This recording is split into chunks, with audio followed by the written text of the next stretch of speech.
예, 안녕하십니까.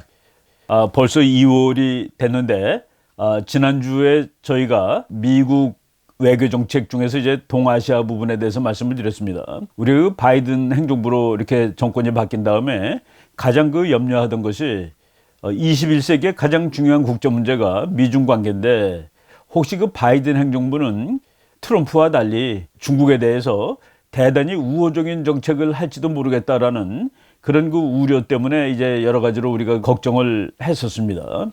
그런데 바이든 혼자 외교 정책을 하는 것은 아니고 수많은 그 사람들이 모여서 하고 또 수많은 변수가 있는데, 그 중국에 대한 외교 정책에 대해서 이 바이든이 이렇게 하면 안 된다라는 그런 경고들이 많이 나오고 있다라는 그 말씀을 지난주에 드린 적이 있었습니다. 그런데 물론 이제 그때 이미 나왔었지만은 그 미국에서 아주 재미있는 그 전략 보고서가 하나 나왔습니다. 우리나라 일부 유튜버들이 이미 간단하게 소개를 했었는데, 오늘 요 보고서를 제가 조금 좀 심도 있게 분석을 하는 그런 시간으로 마련을 했습니다. 그 제목을 제가 이제 시진핑 정권의 변화 혹은 붕괴를 표적으로 삼으라는 미국의 대중국 전략 보고서라는 제목을 달아봤습니다. 그 보고서가 지금 제가 이제 보고서가 한 80페이지가 넘습니다.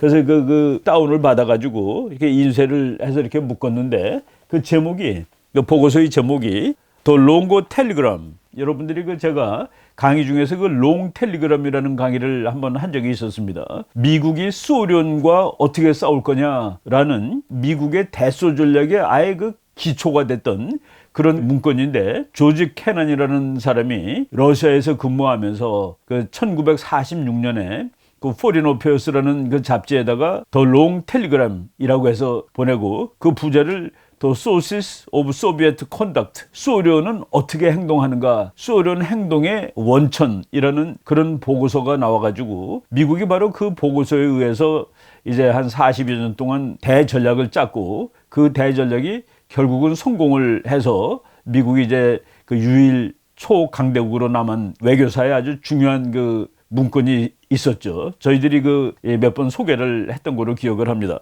그런데 그것을 거의 똑같이 흉내낸, 그리고 그거보다도 오히려 더 긴 그런 그 문건이 나왔습니다. 그래서 그 제목이, 그래서 더 롱고 텔레그램, 롱 텔레그램보다 더 길다라는 뜻이겠죠. Toward a New American China Strategy, 미국의 대중국 전략, 새로운 대중국 전략을 향하여 라는 보고서가 나왔는데, 우리나라 그 많은 사람들이 요 내용을 보고서 중국을 아예 그냥 붕괴시켜 버리라는 미국 백악관에 제출된 보고서 이렇게 나왔는데, 이것이 백악관에 제출된 보고서는 아니고, 백악관에서 지금 바이든 행정부에서 보고서를 내라라고 한 것은 아니고, 여기는 이제 바이파티잔입니다. 이 보고서를 낸 기관이 어틀랜틱 카운슬이라는 곳인데, 바이파티잔이라는 거는 공화당 민주당 안 따진다는 그런 얘기죠. 그래가지고 그냥 그 미국의 누가 대통령이더라도 이렇게 해야 된다라는 것을 조언한 그런 보고서가 나왔는데, 오늘 그 보고서의 내용을 말씀드리는 시간으로 준비를 하겠습니다. 그거 하기 전에 제가 최근에 우리가 이제 이 정치학을 공부하는 이유는 그 사회 정의를 위해서 이제 한다라고 일반적으로 얘기를 하죠. 그런데 정의에 관한 이 몇 가지 그 말씀들을 찾다 보니까 재미있는 이건 금원이라고 얘기할 수도 있고, 그런데 블레이즈 파스칼이라는 이 사람은 프랑스의 수학자입니다. 17세기에 살았던 사람인데, 이 사람이 했던 말 중에 아주 재미있는 말이 하나 있어가지고 제가 갖고 와봤습니다. Justice without force is powerless. 힘이 없는 정의는 무기력이고, 정의가 힘이 없으면 그거는 헛거다는 그런 얘기죠. Force without justice is tyrannical. 정의가 없는 힘은 포갑이다, 폭력이다. 예, 우리가 정의를 구현하기 위해서 정의가 넘치는 사회, 이런 얘기하는데 참 의미 있는 그런 말을 했다라는 생각이 들었습니다. 그리고 제가 사실 최근에 미국 선거 과정을 쭉 보면서, 트럼프 쪽도 이렇게 힘을 발휘를 못하나 하는 그런 생각을 했는데, 거기에 상당히 또 맞는 그런 정의라고도 보여집니다. 이거는 오스카 와일드라는 사람이 한 말인데, 오스카 와일드는 많은 금원을 만든 아일랜드 출신의 이제 극작가이기도 하고 소설가이기도 합니다. 오스카 와일드가 한 말 중에 이런 말이 있더라고요. There is only one thing worse than injustice. 저스티스의 반대가 인저스티스죠. 불의보다 더 나쁜 것이 하나 있다. And that is justice without her sword in her hand. 불의보다 더 나쁜 것은 정의인데 자기 손에 칼을 들지 않은 정의, 그러니까 무기력한 정의는 불의보다도 더 나쁘다는 그런 얘기죠. When right is not might, it is evil. 힘이 없는 정의는 악과 다를 바 없다라는 아주 참 그 노골적인 그런 정의를 받습니다. 불의보다 못한 것이 하나 있는데 그것은 손에 칼을 쥐지 않은 정의다. 힘이 없는 정의는 악과 다를 바 없다. 정의를 구현하겠다고 노력하는 사람들이 참 한번 고민해봐야 될 그런 구문이라는 생각이 들어서 미리 그냥 말씀을 드립니다.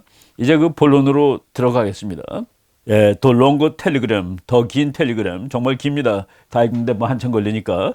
Toward a new American China strategy. 그리고 by anonymous, 이거 뭡니까? 우리가 그 조지 캐넌이 나중에 이름은 밝혀졌지만은 처음에 그것을 공개할 때 이름을 밝히지 않았습니다. 미스터 X라고 그럽니다. 그래서 미스터 X가 누구냐 해가지고 이게 이제 익명으로 한 거죠. 여기도 그 anonymous, 익명. 근데 여러 명이 썼더라고요, 보니까. 그 나중에 그 소개 보니까 인트로덕션에 이것을 익명으로 하였다. 여러 명의 저자들이 이름을 밝히지 않기를 원했다라고 했는데, 요게 그 어틀랜틱 카운슬이라는 그 뭐 하나의 연구단체 비슷한 데입니다. 그리고 거기에 스코크로프트 센터라는 센터에서 만들었는데, 스코크로프트는 사람 이름입니다. 미국의 장군도 했고 별 셋을 달았던 장군입니다. 그리고 아버지 부시 때 국가안보 보좌관을 했던 상당히 그 여러 분야에서 여러 정파에서 존경을 받는 그런 인물로 알려져 있는 이런 사람을 이제 기념하는, 이분이 이제 돌아가신 거 별로 되지 않습니다. 2020년 여름에 돌아가셨는데 95세, 그러니까 뭐 장수를 하시고 돌아가신 분인데, 이 사람을 기념하기 위한 그 한 부분이 있습니다. 어틀랜틱 카운슬에. 거기서 주도해서 만든 그런 보고서입니다. 그래서 스코크로프트 센터에서 나온 그 보고서인데, 많은 그 우리나라 사람들은 아예 번역을, 이 번역은 뭐 틀리게 한 것은 아닙니다. 시진핑 교체를 위한 전략 보고서, 시진핑을 교체해야 된다는 그런 그 내용이 있고, 난파티전, 공화당이나 민주당을 따지지 않은 그런 보고서다. 대통령이 누구든 간에 이것을 다 따르기 바란다 하는데, 그 내용이 상당히 잘 돼 있기 때문에 제가 요 말씀을 드리겠습니다. 이 보고서의 초점이 중국의 지도자와 그의 행태에 맞춰져 있다. 옛날에 그 롱 텔레그램, 미스터 X, 조지 캐넌은 그 소비에트 유니온 해가지고 소련 전체를 하나의 대상으로 했는데, 지금 나온 이 보고서는 초점이 중국의 지도자와 그의 행태, 이제 거기 나온 중요한 말들입니다. 21세기 미국에 대한 도전 중 가장 엄중한 것은 점차 독재가 강화되는 시진핑 중국의 부상이다. 시진핑이가 독재자인데 그 중국이 점점 강력해지고 있다. 미국의 전략은 시진핑 그리고 그의 측근 이너서클이라고 그랬습니다. 시진핑 옆에 있는 사람들이죠. 그리고 그들이 지배하는 중국의 정치적 맥락에 집중적으로 초점을 맞춰야 한다. 바로 그 정권, 그 정권에다가 초점을 맞춘 정책을 만들어야 된다. 그들의 정책 결정을 변화시키기 위해 우리는 그들을 이해해야 하고 그들 내부에서 작전해야 하며, 이거 영어로 오퍼레이션 해야 하며 그러는데, 이 오퍼레이션은 의미를 제가 그냥 작전이라고 썼는데, 요거를 좀 구체적으로 말한다면은, 예를 들어서 어느 나라든지 정보기관이 있죠. 정보기관의 중요한 임무는 정보를 수집하는 것을 넘습니다. 뭐냐면은 그 나라 정권을 가서 무너뜨리는 역할. 그러니까 오퍼레이션이라는 게 그냥 말로 하면 작전 뭐 이런 뜻인데, 사실은 우리가 북한에 대해서 오퍼레이션을 한다 그러면은 북한 정권을 무너뜨리는 작업을 한다. 그런 뜻이나 마찬가지입니다. 그들 내부에서 오퍼레이션을 해야 하며, 그러니까 중국 정권 내부를 무너뜨리기 위해서 미국이 행동을 해야 하며, 그들의 정치 전략적 패러다임을 변화시켜야 한다. 중국 시진핑 및 시진핑 주변에 있는 사람들의 전략, 정책을 그 패러다임은 세계관입니다. 내가 이 관점을 가지고 있는데 그 관점을 변화시키는 데다가 미국은 초점을 맞춰야 된다. 모든 미국의 대중국 정책은 이 같은 사안에 입각해서 그들의 행동을 변화시키는 것이어야만 한다. 그렇지 않으면 효과가 없다. 그러니까 한마디로 말해서 중국 시진핑 정권을 생각을 바꾸게 하든지, 그게 안 되면은 주저앉히든지 뭐 이런 얘기를 한 겁니다. 예. 그래서 이것을 이제 제가 이제 뭐 80몇 페이지를 뭐 쭉 한번 읽었지만은, 여기서 그 이규제큐티브 서머리, 바로 이 보고서를 만든 사람들이 요약해 놓은 그게 한 17페이지 정도 되는데, 거기를 중심으로 말씀을 드리겠습니다. 미국이 당면한 최대의 위협, 힘이 점차 강해지는, 그리고 점점 독재를 강화하는 시진핑이 통치하는 중국, increasingly authoritarian China under President and General Secretary 시진핑, 시진핑이 지배하는 힘이 점점 막강해지고 있는 독재국가 중국, 이것이 the single most important challenge facing the United States in the 21st century, 21세기 미국이 당면한 가장 심각한 위협, 아주 간단하게 얘기를 했죠. 그런데 이와 같은 도전은 구조적인 도전이기도 하다. 우리가 그 미어셰이머 교수의 강대국 국제정치의 비극 그 맨 마지막 챕터를 보면은 중국이 평화롭게 부상할 수 있다고 웃기는 얘기 하지 마시오. 이것은 구조적인 도전이라는 겁니다. 지구 전체 힘의 균형에서 이제 이 도전이 생기는 거죠. 거기다가 시진핑의 권력의 도전. 여기서는 아주 시진핑이라는 인간을 상당히 이 표적을 맞춰가지고 부정적으로 이제 보고서를 썼습니다. 그래서 구조적인 도전에다가 시진핑이라는 인물이 출연했기 때문에 도전은 더욱 심각해졌고 그 도전의 시간이 훨씬 앞당겨졌다. 천천히 서서히 오는 것이 아니라 급격하게 왔다. 시진핑은 중국을 고전적 막스 레닌주의로 회귀시키고 모택동주의식의 1인 독재를 시행하고 있으며 정적을 체계적으로 eliminate, 그러니까 자기의 정적을 그냥 완전히 다 절멸시켜버리는 그런 그 폭압 정치를 하고 있다. 중국의 개혁은 중단되었고 중국이 이제 개혁을 할 것이라고 이제 미국 사람들이 기대를 했었죠. 그러니까 중국이 더 이상 발전되면은 저거 민주국가가 되지 않을 수가 없을 거야 했는데 개혁은 중단되었고 그리고 민간 영역이 점점 커져야 되는데 커지다가 지금은 공산당의 직접 지배를 받는 상황이 되었다. 초강력한 인종적 민족주의를 통해 지금 중국의 민족주의가 초강력 인종적 민족주의입니다. 한족을 강화시키는 그런 인종적 민족주의를 통해 자신에 대한 대외, 대내 어떤 도전에도 저항할 수 있는 국가를 지금 만들고 단합시키고 있다. 시진핑이 이제 그걸 하고 있습니다. 소수인종들을 인종 집단 학살을 통해서 처리하고 있다. 소수인종 문제 위구르라든가 티베트를 집단 학살을 통해서 처리하고 있다. 시진핑의 중공은 새로운 형태의 전체주의 국가다. Swiss China is increasingly resembles a new form of totalitarian police state. 전체주의적인 경찰 국가가 되고 있다. 그래서 과거의 중국 정권들이 미국과 싸우는데 위험하다고 생각하고 그것을 회피하려고 노력했습니다. 그래서 모택동 이후에 중국이 이제 개혁 개방을 했죠. 이 여러 정권들이 그래도 미국과 직접 싸우는 것을 회피했는데 그 정권들과 달리 시진핑은 중국의 독재 체제를 이게 우리 것도 괜찮아. 미국과의 대안이 될 수 있어.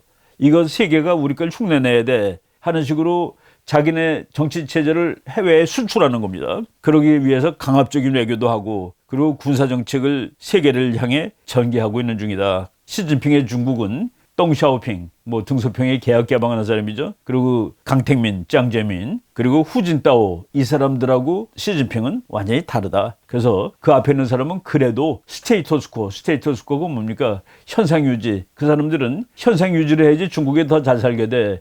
이런 정책을 하고 있었는데 시진핑은 이제 이 세상을 우리한테 좋게 바꿔버릴 거야. 중국 공산당한테 유리하게 바꿔버릴 것이야 라는 그런 정책을 택하는 그 정권이 되어버렸다. 그래서 이같이 전략 환경이 본질적으로 변했다는 사실은 미국과 동맹국들에게 그리고 미국이 주도하는 자유주의적 국제 질서에 심각한 그 위협을 주고 있다. 이 상황이 본질적으로 변했다. 이처럼 심각한 변화를 무시하는 경우 엄청난 위험에 당면하게 될 것이다. 시진핑은 단지 미국 패권에 대한 문제만이 아니다. 그러니까 미국한테만 되는 게 아닙니다. 시진핑은 세계 모든 민주주의 국가에 대한 위협이 되고 있다. 그래서 이제 미국 혼자 싸우는 게 아니라 세계 전체가 시진핑을 향해서 싸워야 되고 시진핑을 향한 전략은 미국과 세계가 단일한 전략, 하나의 전략을 만들어야 된다. 그것이 이제 이 보고서에서 아주 강력하게 주장하는 겁니다.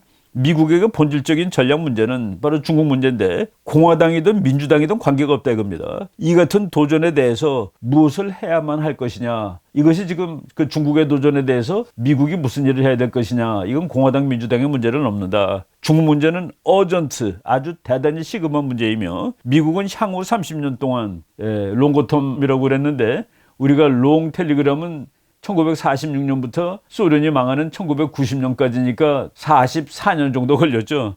향후 30년을 내다보고 이제 이 전략을 만들라는 얘기입니다. 향후 30년 동안 시진핑의 중국을 대처할 수 있는 미국의 정책 내용과 그 수행 방법을 안내할 수 있는 통합적이고 작동적인, 이것도 오퍼레이션이라고 그랬는데 아까 오퍼레이션이라는 것은 그냥 가서 무너뜨리는 것도 의미하는 거다라고 말씀을 드리겠습니다. 초당파적인 국가 전략을 수립해야 한다는 것이다 라고 얘기를 하고 있습니다. 예, 트럼프 대통령의 정책에 대해서 여기서는 뭐 이렇게 긍정적으로 평가를 하고 있습니다. 트럼프의 대중국 정책이 의미 있는 것이다. 그러나 그 정책을 집행하는 과정에 일관성이 좀 없었고 혼란이 있었고 때로는 이율배반성도 있다라는 점을 지적을 했습니다. 우리가 그 이율배반성을 이 저자들이 구체적으로 얘기하지 않았지만은 무역 전쟁을 했죠. 트럼프가 무역 전쟁을 해갖고 중국이 미국에 그 무역 흑자를 많이 내고 있는데 이것을 막겠다라고 해서 했는데 보니까 오히려 무역 흑자를 더 많이 내고 있는 그런 상황이 사실은 초래된 바도 있습니다. 그래서 이제 이율배반적인 측면이 있었다는 것을 이제 얘기하고 있고, 트럼프의 전략적 경쟁 개념은 트럼프는 중국을 스트래티지 컴피티터, 전략적인 경쟁자라고 얘기했는데 그것이 독트린적으로는 맞지만은 그것이 이제 제대로 작동할 수 있는 포괄적인 국가 전략까지 발전하지는 못했다. 이것을 좀 더 발전시켜야 된다라고 얘기를 하고 있습니다. 불편한 진실은 중국은 오랫동안 통합적이고 내부적인 대미 전략이 있었다. 중국은 벌써 한 오랫동안 미국을 어떻게 앞설 것이냐는 전략이 있었는데 오늘에 이르기까지 그 전략을 상당히 잘해왔다. 그리고 합리적으로 그것을 했다. 비록 완전한 성공이라고는 보지 못하지만은 그래서 중국은 대미 전략이 있었는데 미국은 대중 전략이 없었다라는 얘기를 하는 것이죠. 미국은 과거 소련의 도전에 대해서는 조지 캐넌의 봉쇄 전략에서 보여줬듯이 그리고 그 전략이 작동이 됩니다. 그리고 단일적입니다. 그 미국이 다 뭉쳤죠. 그런 전략을 가지고 있었는데 중국에 대해서는 이제까지 그런 것이 없었다. 아직도 이것을 안 한다면은 그것은 국가적 직무유기다. 아주 그 무서운 말을 썼어요. This has been a dereliction of national responsibility. 국가들은 그 뭐 백악관 또 외무부 국방부는 전부 다 국가의 책임을 가지고 있는데 국가의 책임을 derelict 방기했다, 하지 않았다 그런 뜻입니다. 그래서 앞으로 이거 안 하면은 이건 국가적 직무유기라고 말할 수 있는 것이다라는 경고를 하고 있는 것이죠. 미국이 대중국 전략을 만드는데 어려움을 느끼는 이유가 있다. 그것은 미국 사람들이 중국에 대해서 어떻게 해야 될까 하는 그 제대로 이해된 전략 목표가 없기 때문이다. 지금까지 미국 각 정부들이 중국에 대해서 뭐 그냥 대충 목표들이 있긴 있었는데 뭐 중국을 개혁시킨다, 개방시킨다, 그리고 제한된 무역 전쟁을 한다. 그리고 이제 최대의 경우는 중국 정권을 완전히 교체시킨다. 이렇게 그 스펙트럼이 있습니다. 중국을 개방시키면 되지. 그들하고 잘 지낼 수 있지 않겠어? 또는 무역 전쟁을 제한적으로 한다라든가. 그런데 이제 이 맨 끝에는 그래도 중국 정권의 완전한 교체 등에 이르기까지 스펙트럼이 있었는데 이것이 하나로 통일적이지 못했다라는 얘기를 하는 겁니다. 그런데 캐넌, 여기 조지 캐넌 얘기가 많이 나옵니다. 조지 캐넌은 소련의 내부 구조가 취약하다고 판단했고 소련이 약해요. 궁극적으로는 붕괴될 것이라고 생각했고 그래서 그의 독트린은 소련을 봉쇄하면 되는 것이었습니다. 그러니까 싸움하지 않고 소련을 붕괴시킬 수 있다는 겁니다. 소련을 잘 컨테인하면은 그 속이 워낙 약하기 때문에 언젠가는 무너져 버릴 것이다. 사실 그것대로 해가지고 결국은 소련이 그냥 자폭하고 말았죠. 그런데 중국은 그렇지 않다라는 얘기입니다. 왜냐하면 중국은 소련이 멸망한 것을 보고 공부를 했다는 거예요. 소련의 멸망에 대해 깊이 연구했고 그 결과 생존력이 훨씬 높은 정치 체제다. 그래서 지금 현재 중국은 소련보다는 더 미국이 다루는데 조심해야 될 생존력이 더 높은 정치 체제다라고 얘기하는 겁니다. 그래서 바로 중국은 자기 스스로 망하기는 어렵다는 거예요. 그래서 중국도 소련처럼 저절로 붕괴할 것을 가정한 전략은 효율적이지 못하다. 마찬가지로 중국을 무너뜨리겠다는 전략도 또 그렇다. 공산당이 9,100만이나 되는데 이것을 쉽게 무너뜨린다는 건 쉬운 일은 아니다. 그래서 중국에 대한 정책도 조지 캐넌의 지혜가 필요하다. 그러면서 이제 이 저자들은 중국이 지금 시진핑이 완전한 독재 권력을 혼자서 장악하고 있는 것만은 아니다. 시진핑 권력 내에 분열도 많고 그 내부가 균열적이다. 거기에다가 표적을 맞춰가지고 미국이 초점을 어디에다 둬야 할까를 시진핑 정권, 그런데 시진핑 정권은 탄탄한, 안전한, 안정된 그런 정권은 아니다는 얘기를 하고 있습니다. 그래서 공산당 전체를 다 무너뜨리겠다는 정책보다 그 시진핑 일당을 무너뜨리는 그런 데다가 초점을 맞춘 정책을 만들어야 된다. 그리고 이제 이 저자 보고서는 과거에 중국 공산당이 미국하고 잘 지낸 적도 있었다. 그것이 망가진 것이 2013년 시진핑이 들어와서 망가졌다. 그러니까 중국 공산당이 아니라 시진핑에다 초점을 맞춰가지고 작전을 짜야 된다. 시진핑이 중국의 권력을 중앙 집권화시켰다는 현실. 그렇기 때문에 바로 시진핑. 이 보고서는 오로지 시진핑을 엄청나게 강조합니다.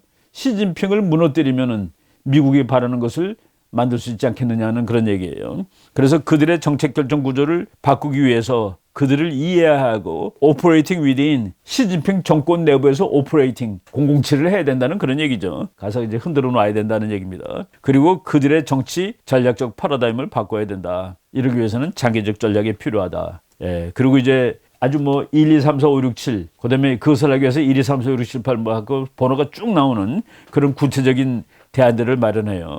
중국의 도전으로부터 미국의 민주주의를 수호하기 위해서 할 일이 많다. 이 같은 전략을 수행하기 위해서 미국은 시진핑의 전략 목표를 이해해야 한다. 시진핑의 전략 목표를 이제 쭉 뭐 여러 개 썼는데 여러 개 쓴 걸 뭐 제가 그냥 간단히 제목만 읽어드리겠습니다. 시진핑의 전략이에요. 미국을 기술적으로 앞서겠다. 기술적으로 앞섬으로써 경제적으로 앞설 것이다. 미국의 세계 금융 지배력을 약화시킬 것이다. 달러의 지위를 약화시키겠다. 지금 뭐 세계 금융은 전부 다 달러 그리고 미국이 하고 있죠. 그것을 약화시킨다. 대만, 남진해, 동진해 등에서 미국을 제압할 수 있는 군사력을 키운다. 미중 관계에서 균형을 치고 있는 나라들이 중국에 기울게 하기 위해서 그러니까 이제 미국이냐 중국이냐 가지고 따지는 나라들이 몇 개 있죠. 그런 나라들이 중국 편을 하기 위해서 미국의 힘의 신뢰성을 약화시키는 조치를 취한다. 뭐 중국이 이제 이간질 전략이죠. 이웃 나라들과의 관계를 강화한다. 중국이 그 옆에 있는 나라들하고 친하게 지내려고 이제 노력합니다. 특히 러시아와의 관계 강화를 통해 서구의 위협에 대처한다. 이게 지금 시진핑의 전략입니다. BRI를 강화한다. BRI가 이제 1대1로 전략입니다. 1대1로 전략을 강화시킨다. 그리고 각종 국제기구들에서 중국의 영향력을 확대한다.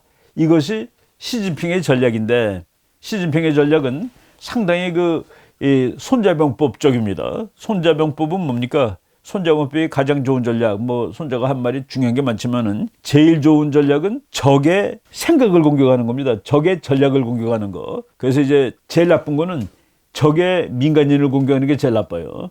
두 번째로 나쁜 건 적의 군사를 공격하는 겁니다. 제일 좋은 전략은 적의 전략, 적의 생각을 공격하는 건데 지금 미국의 생각, 미국의 머리를 중국이 그동안 공격했고 그것이 많이 효과를 거뒀던 것이죠. 그런데 미국도 그렇게 해야 된다.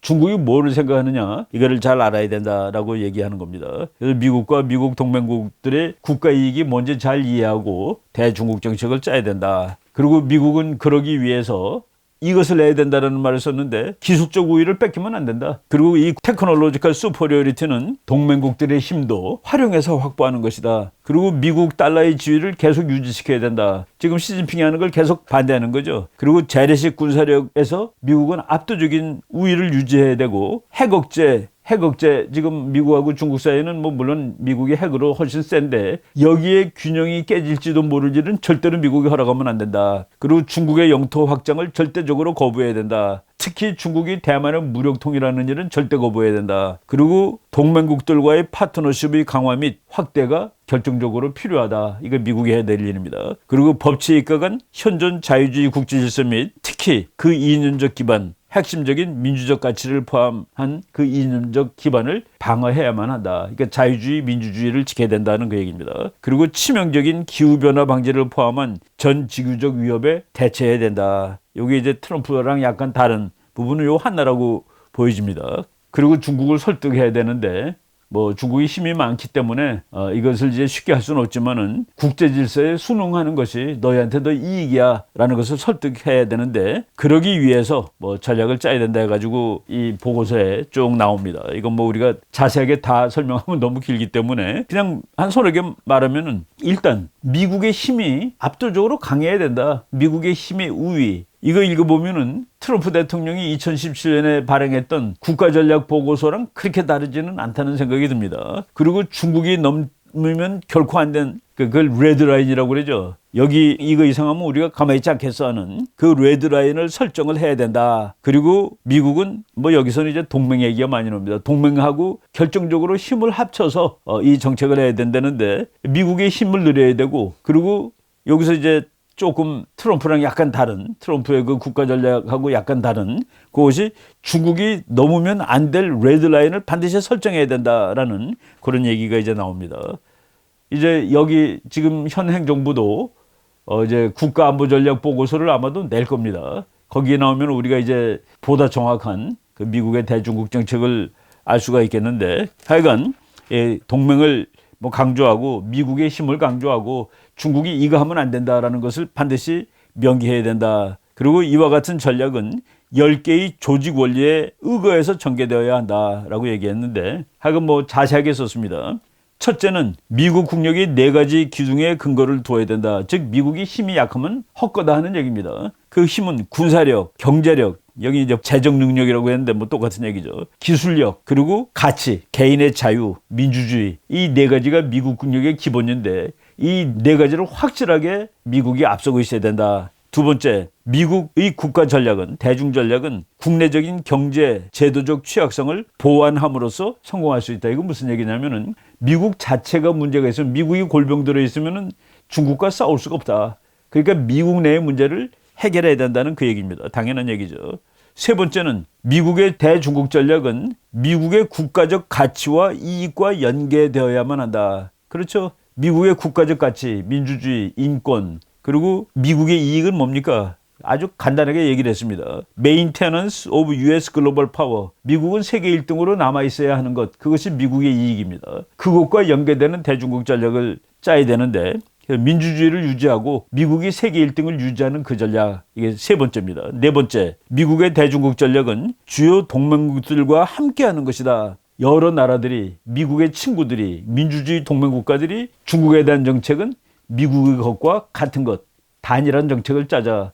우리가 지난 시간에 그 G7 국가의 국회의원 70명이 편지 한 통 썼다고 그랬죠. 이 7나라가 중국에 대해서 똑같은 정책을 짜고 중국의 인권 문제라든가 중국의 이런 독재 문제, 중국의 경제 발전 문제, 침투 문제 이런 거에 대항해야 된다라는데 그 얘기 그냥 나왔습니다. 여기서 뭐 우리가 이제 그 부연적인 얘기지만은 동맹국들을 기쁘게 하기 위해서 이런 전략을 짜는 것이 아니다. 지금 미국은 승리해야 하는데 승리하기 위해서는 반드시 동맹국들이 필요하기 때문에 우리는 지금 동맹국을 강조하는 것이다 라는 말을 하고 있습니다.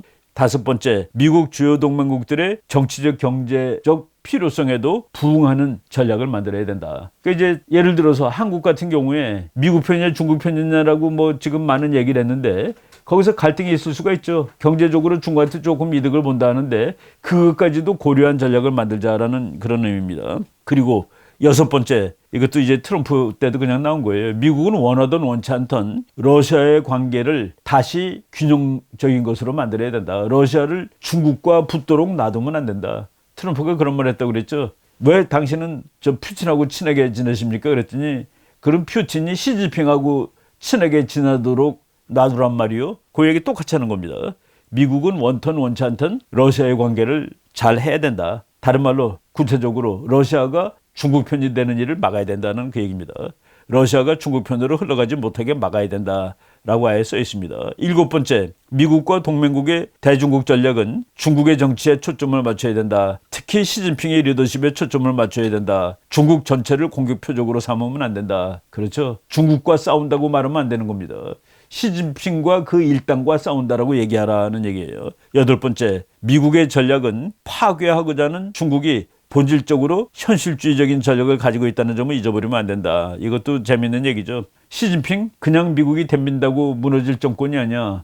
대단히 현실적이고 합리적으로 자기 살 방법을 강구하는 정권이지, 그런 얘기입니다. 아홉 번째, 미국의 전략은 중국이 당분간은 미국과 군사적 충돌을 원치 않는다는 사실을 이해해야 한다. 이것도 아주 돌려 쓴 것 같아요. 지금은 중국이 미국보다 약하죠. 그러니까 미국하고 군사적 충돌을 안 하려고 그래요. 그런데 세월이 지나서 중국이 더 강해지면 이런 생각은 없어질지도 몰라 라고 얘기를 하면서 거기 이제 나오는 문장이 재밌습니다. 미국과 중국 사이에서 군사 분쟁이 발생하고 만약 중국이 결정적 승리를 얻지 못하는 경우 아마도 시진핑은 몰락할 것이다. 그리고 시진핑 정권의 일반적인 정치적 정통성도 붕괴될 것이다. 요게 그 돌려 읽어야 된다고 생각하는데 어떤 그 우리나라 정치적으로 실력이 있는 분이 트럼프가 그 중국을 좀 세게 해가지고 군함 한 척이라도 깨트려 놨으면은 훨씬 더 쉽게 선거를 치를 수 있었을 것, 그 얘기 같아요. 지금 중국은 미국보다 약하기 때문에 미국하고 당장 싸우는 걸 회피하는데, 만약 중국이 군사 충돌을 미국과 했는데 실패할 경우에 직방으로 시진핑은 날아간다. 그리고 중국 공산당 정권의 레지티머시도 깨져버린다라는 얘기를 요 보고서에서 이제 하고 있습니다. 예. 시진핑도 이제 경제 문제가 실패하면은 결국 망할 것이다. 그러니까 이게 쉽게 얘기했습니다. 텐스 10번째 4C2 is the economy stupid. 시진핑한테도 마찬가지지만은 시진핑이 경제를 못하면 망가진다는 그 얘기예요. 그러니까 미국이 그 부분에 초점을 맞춘 대중국 정책을 짜라. 시진핑과 경제 파트너로 쫓겨날 수 있는 그런 상황을 만들라라는 그런 의미가 될 것 같습니다. 예, 여기 뭐 그 여러 가지가 나왔는데 그냥 우리가 강의 시간이 많이 지났기 때문에 저런 말만 하나 하겠습니다. 아까 레드라인이 있다고 그랬죠. 레드라인은 여기를 넘어가면 가만두지 않겠어는 그게 레드라인인데 그 레드라인이 6개가 나와 있습니다. 1. 미국 및 동맹국에 대한 중국의 핵, 화학, 생물학 무기에 의한 공격. 당연한 얘기겠죠. 두 번째가 재밌습니다. 북한이 그걸 했어요. 핵무기, 화학무기, 생물학 무기를 북한이 했는데 그것을 중국이 막지 못했을 때도 중국이 미국이 쳐놓은 레드라인을 넘은 거로 쳐가지고 책임을 물으라는 그 얘기입니다. 세 번째, 대만 및 대만 외곽 도서에 대한 중국의 군사공격, 경제 봉쇄 혹은 대만의 공공 인프라에 대한 또는 대만의 제도에 대한 중국의 사이버 공격, 이것도 레드라인 넘은 거로 간 줄 알아. 센카쿠 주변 및 배타적 경제 수역, 센카쿠가 일본이 자기가 섬이라고 그러는 것이죠. 그래서 일본은 거기에다가 200해리의 배타적 경제 수역을 걷는데 거기를 방어하려는 일본군에 대해서 중국이 공격을 하면은 그것도 레드라인을 넘은 거로 간주하고 미국이 일본과 함께 싸워주라. 일본에 대해서 아주 상당히 그 우호적인 그런 얘기입니다.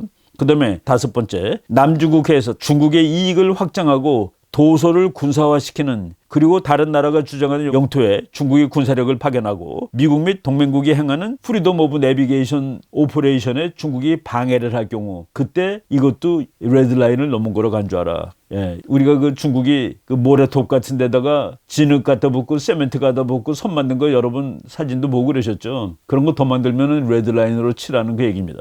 그리고 6번째, 미국과 조약을 맺은 동맹국들의 영토 혹은 군사적 자산에 대한 중국의 공격, 이것 있을 때 이것은 레드라인을 넘은 거로 치고 미국이 군사적으로 공격당한 나라를 도와주고 중국을 처벌해야 된다라는 얘기입니다. 네, 바로 이제 대단히 구체적인 그런 안건들을 했는데 여기서 그 한국에 관한 얘기만 그 뭐 몇 줄 이제 제가 또 쭉 찾아가지고 봤는데 그것만 읽어보겠습니다. 정확한 판단인 것 같아요. 한국이 중국 쪽으로 전략적 표류를 지속하는 것을 방지하기 위해 일본 한국 관계를 정상화하는 것을 미국이 도와주어야 할 것이다. 예. 지금 한국이 전략적으로 표류하고 있었다는 거예요. 그리고 북한 문제에 대해서는 여러 나라가 합쳐서 북한 핵을 비핵화시켜야 된다라는 그 얘기가 나옵니다. 예. 바로 지금 이렇게 그 미국 외교 전문기관에서 바이든 행정부에 대해서 이건 뭐 지금 바이든 행정부가 이제 해야 될 일이죠. 이런 식으로 이제 대중정책을 짜주고 뭐 경고도 포함되어 있고 워닝을 하는 겁니다. 이거 반드시 하지 않으면은 너네들 이거 안 하면 이것은 국가의 직무유기야 라는 얘기를 하는데 지금 우리가 이제 걱정하는 것은 분석하는 사람들이 바이든은 너무나도 친중이기 때문에 이렇게 하지 못할 것이야 라고 이제 그 생각을 합니다. 근데 그 외교정책이라는 게 그렇게 간단하진 않아요. 제가 이제 뭐 그 외교정책을 미국에서 그 공부 많이 하고 한국에 와서는 외교정책 분야보다는 이제 전쟁을 더 많이 연구를 했습니다만은 외교정책 연구하는 사람들이 외교정책을 어떻게 보냐 하나를 소개함으로써 바로 이 새로 생긴 행정부가 대중국 정책을 어떻게 할 거를 한번 그냥 그 예측해보는 그 말씀을 드리고 오늘 이 강의를 마치도록 하겠습니다. 여기 그 여러분들이 보시는 표가 있는데 Level of Analysis in World Politics, 국제정치의 분석 차원 해가지고 거기 맨 밑에가 개인입니다. 개인. 그 다음에 역할입니다. 그 다음에 정부, 그 다음에 사회, 그 다음에 국제관계, 그 다음에 세계체제 해가지고 이거는 6차원 분석 방법입니다. 제가 그 여러 번 말씀드릴 때 국제정치를 분석하기 위해서는 사람을 봐야 되고 그 다음에 국가를 봐야 되고 그 다음에 국제체제를 봐야 된다는데 그걸 6개로 늘어놓은 거예요. 인디비주얼, 바이든 또는 트럼프입니다. 롤, 바이든이든 트럼프든 개인 성질은 다를 수 있어요. 그렇지만 그 사람은 미국의 대통령으로서 맡겨진 임무가 있습니다. 그의 역할이에요. 그 다음에 가버먼트, 미국 정부라는 속성이 있습니다. 혼자 하는 게 아니라 장관들이 얘기를 들어야 되는 것이죠. 또는 뭐 이익단체 얘기를 들어야 되는 거. 소사이어티, 미국 사회입니다. 지금 미국 사회는 그 어느 시점보다 가장 반중적입니다. 바로 국민들이. 지금 미국 국민들이 엄청나게 반중적이에요. 저희들이 그 여론조사를 여러 개 보여드렸습니다. 뭐 거의 한 3분의 2 이상이 중국을 위험한 적국으로 이제 생각을 하죠. 그 다음에 릴레이션스. 중국과 미국은 서로 이제 거래를 하죠. 중국이 지금 미국한테 건방을 떨고 있습니다. 바이든 행정부는 중국이 원하는 걸 좀 해주라. 뭐 이러면서 이제 겁을 주는 거기도 하고 뭐 그러고 있는데 바로 그런 릴레이션스. 그 다음에 월드 시스템. 지금 이 보고서에서 계속 미국의 국가 이익 중에 하나가 미국이 세계 패권을 유지하는 거라고 얘기하고 있습니다. 바로 그 세계의 구조. 이런 것들이 종합적으로 평가되어야지 미국의 외교 정책을 분석할 수 있다.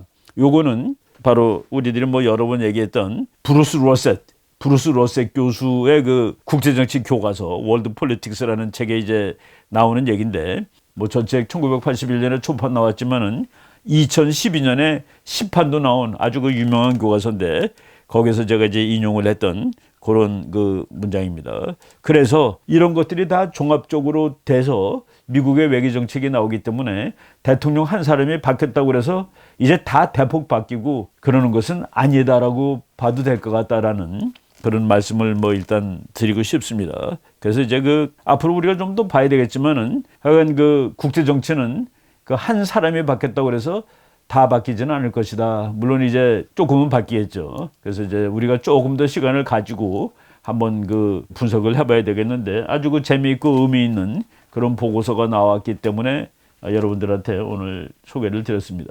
네. 그 첫 번째 강의는 여기까지 하고 두 번째는 그 전쟁론 지난주 못했는데 전쟁론 11번 강의를 오늘 하는 거로 하겠습니다. 네, 여러분 고맙습니다.